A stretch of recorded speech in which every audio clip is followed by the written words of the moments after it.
Hey everyone, Cole here from the Adventureists, and today we're talking about the structure types that we saw at the Glamping Show USA, our considerations and thoughts on them. Stick around to see what you missed.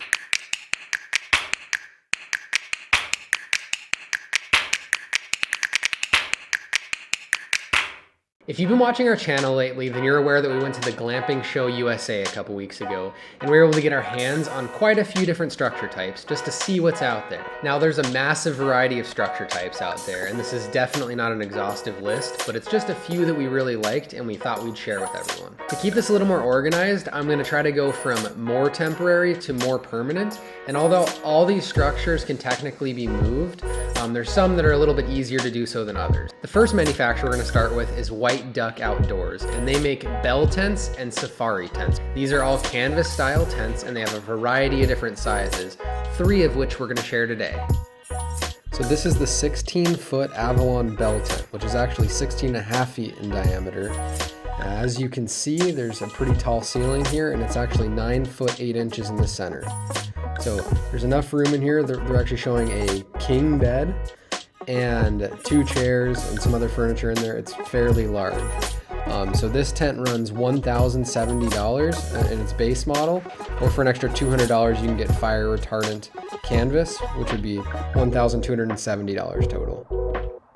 So the next tent is the 23-foot Avalon Optimus Bell tent, which is just absolutely massive. This thing's 12 foot high in the center, and it has a 23-foot diameter. And its base model is $2,000, and with the fire retardant canvas, it's $2,300, so an extra $300 for that.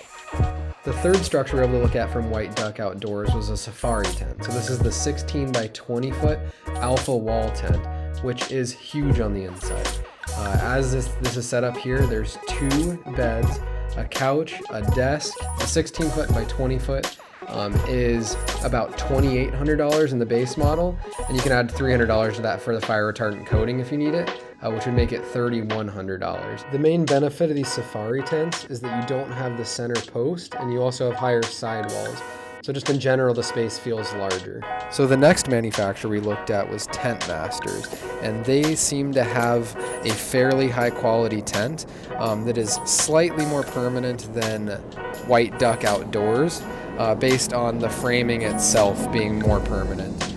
They have 6 different models, and the one that we're going to show you is called the Sparkle, and it's actually their smallest tent. But they do have 6 available, and although we couldn't find pricing and we didn't ask while we were there, I would anticipate that they're slightly more expensive than White Duck Outdoors, just based on the fact that they're a little bit more permanent of a structure.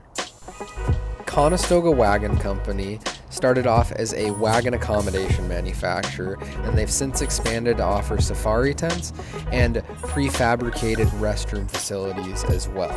So their safari tents have high quality framing, and this model shown here has an ensuite restroom as well. This addition adds about $36,000 of cost to the structure, but it definitely makes it a more luxurious experience, as you can see. And they also permit these as trailers, which makes them a lot easier to get permitted, which can help you through that process as well. Shown here is their standalone restroom structure, which is on the same frame as the ensuite bathroom and will run you the same cost, but it's highly configurable. You can have 3 shower rooms, 3 restrooms, or 3 combination shower restrooms, and even ADA compliancy options.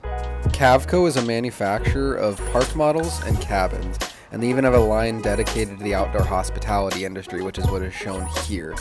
Now you can see it's fairly high quality, basically an apartment. With real doors, real framing, what appears to be real framing, but certain parts of it are canvas.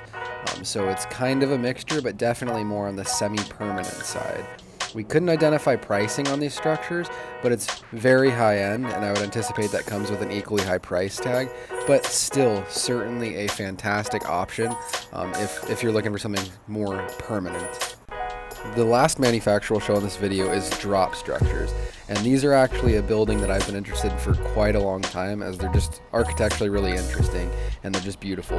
You can tell that it's very high-end finishes, and they actually will help you through permitting engineering specific to your location, So they have those as services that are available too, but certainly if you're going down this route, discuss with them. But this model shown here with these finishes would run you about $80,000, which is a high cost, but you certainly get a lot for it, and it's a very high-end structure.